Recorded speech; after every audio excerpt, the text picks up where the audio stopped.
कहानी का शीर्षक अभिज्ञान। लेखक उमाकांत खुबालकर।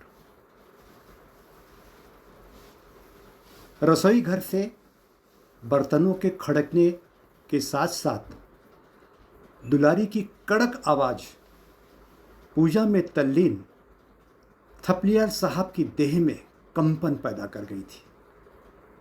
वे मंत्र जाप करते करते अगला श्लोक ही भूल गए। देव मूर्तियों पर फूल चढ़ाते हुए वे अंदर ही अंदर क्रोध से तप गए। माथे की शांत शिराएं तन गई। वे बुदबुदाने लगे थे, मुझे हर वक्त जलील करने के अलावा इसे कुछ नहीं सूझता।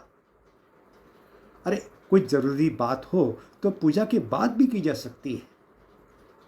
पूरा मूड चौपट कर दिया। शिव शिव कहकर फिर संयत होकर घंटी बजाने लगे थे कि अब वह सामने आकर धमक गई और उबलने लगी। अरे सारी जिंदगी इसी पूजा पाठ और सत्संग में बिता दी, तभी तो तुम्हारा दुनियादारी में निखट्टू पुत्र शिवलिंग पर जल चढ़ाने मंदिर गया है। अरे मैं कहती हूँ वो फौज की नौकरी छोड़ क्यों नहीं देता। कहीं दुश्मन की गोली से मरा गया तो बुढ़ापा रोने धोने में बीतेगा। मैं नहीं जानती कोई देशभक्ति वक्ति, उससे कहो नौकरी से इस्तीफा देकर यहीं कोई डेली नीड की छोटी मोटी दुकान डाल दे। और सुनो,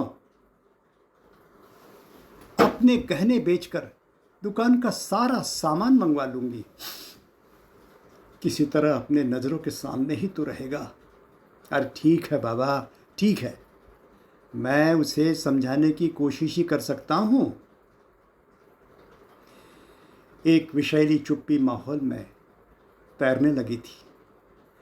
कोई भी माँ औलाद का भला ही चाहेगी, इसलिए ममता जल्दी ही पिघल जाती है और जीवन की नंगी सच्चाइयों को बेवक्त उघाड़ने लग जाती है।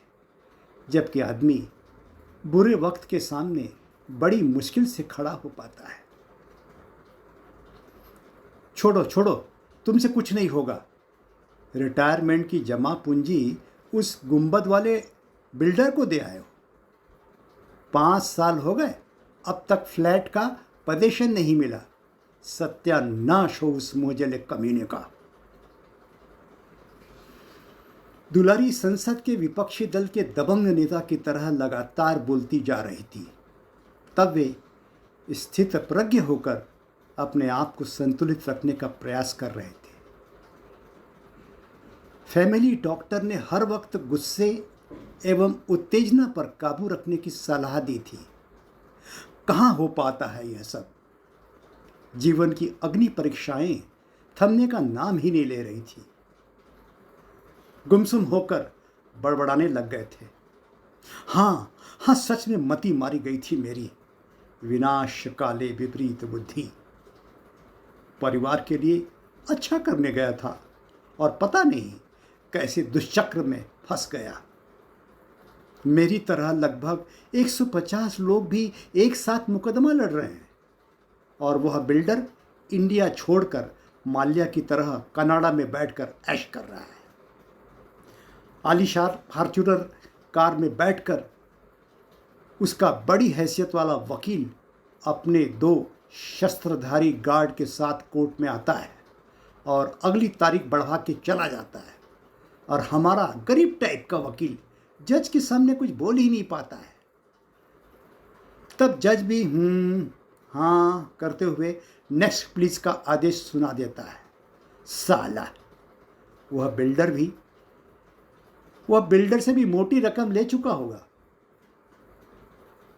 थपलियाल साहब की दयनीय मुद्रा देखकर दुलारी भी पिघलने लग गई थी।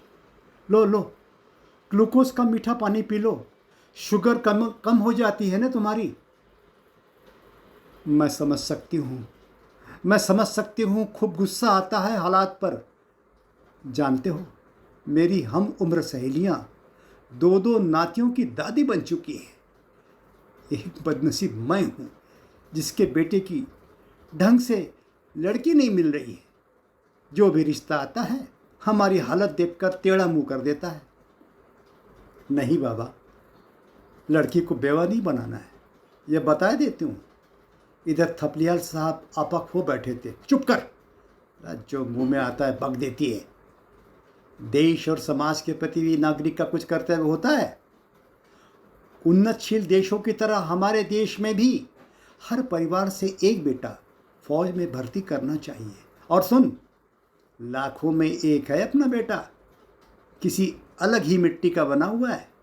जानती हो, परसों ही कश्मीर बॉर्डर से मेजर साहब का फ़ोन आया था कि -2 की डिग्री में असली दारू पीकर भी जवान ढेर हो जाते हैं, जबकि अपना छोरा तो चाय तक नहीं पीता है। इतना स्ट्रांग मर्द का बच्चा है, भारत माता का वीर सपूत। इसी बीच फ़ोन की घंटी बजती है। दुलारी के मुरझाए चेहरे पर खुशी की लहर तैरने लगती है। तब थपलियाल साहब ने उद्विग्न मनस्थिति में दुलारी की चमकती हुई आंखों को सशंकित होकर देखा और अस्फुट स्वरों में बड़बड़ाने लगे। कमबख्त हर कोई पैकेज ही पूछता रहता है। हाँ, 29 की उम्र का सांड हो चला है और उसकी पगार सुनकर तो कोई चपरासी भी लड़की देने को तैयार नहीं होता। दुलारी ने झट से गोली दाग दी। हाँ जी भाई साहब, नमस्ते। किशन का पापा बोल रहा हूँ, हुक्म कीजिए। एनजी? हाँ, एनसीआर में 2 BHK है मेन रोड पे। हाँ जी, क्या कहा? पैकेज कितना मिलता है? जी जोशी जी, भोलेनाथ का नाम लो। 50 लाख का सालाना पैकेज मिलता है फौजी बेटे को। क्या कहा? 50 लाख? ओह वंडरफुल, विश्वास नहीं होता। किस तरह मिलते हैं? ज़रा ब्रीफिंग करेंगे थपलियाल साहब? तो ध्यान से सुनिए Joshi ji. Salary, difficult station के स्पेशल भत्ते मिलाकर 4 लाख हाथ में मिलते हैं और बचे 46 लाख वो उच्च संस्कार और अनमोल चरित्र के हैं। पहली बात, बड़े बूढ़ों का सम्मान करता है, उनकी लगन से सेवा करता है, और सबसे बड़ी बात, वो शराब नहीं पीता, क्लब में जुआ नहीं खेलता, लड़कीबाजी नहीं करता। हाँ जी, ईश्वर की पूजा में समय बिताता है। Quite healthy and fair. ओ, फोन कट गया शायद। थपलियाल साहब शून्य में ताकते रह गए। लेकिन इसी दरमियान किशन तेज गति से अंधड़ सा भागता हुआ घर में प्रविष्ट हुआ। उसका चेहरा अनोखी दीप्ति से खिल उठा था। आखिर वे दोनों सोच में पड़ गए। उनका पुत्र ऐसी कौन सी खुशखबरी लेकर आया है?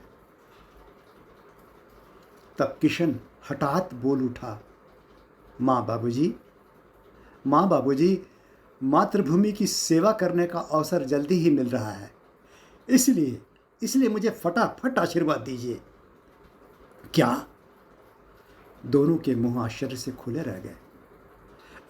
दरअसल कश्मीर बॉर्डर के हेडक्वार्टर से थोड़ी देर पहले इमरजेंसी कॉल मिली है और मेरी होम लीव कैंसिल कर दी गई है। मुझे तुरंत 24 घंटे में ड्यूटी रिपोर्ट करना है। मेरा बैग रेडी है, आखिर फौजी हूँ ना। मतलब तू अभी जा रहा है पुत्र? दुलारी ने सजल नैनों से देखते हुए पूछा। हाँ माँ, फौजी के लिए खून के रिश्ते से ज़्यादा देश महत्वपूर्ण होता है। ड्यूटी ज्वाइन करते वक्त मैंने जो सौगंध खाई थी, उसका मान तो हर हालत में रखना होगा ना। इस तरह किशन अपने माँ बाप को छोड़कर कर्तव्य की खातिर सुलगते सवालों के जंगल में उन्हें छोड़कर चला गया। कहानी समाप्त।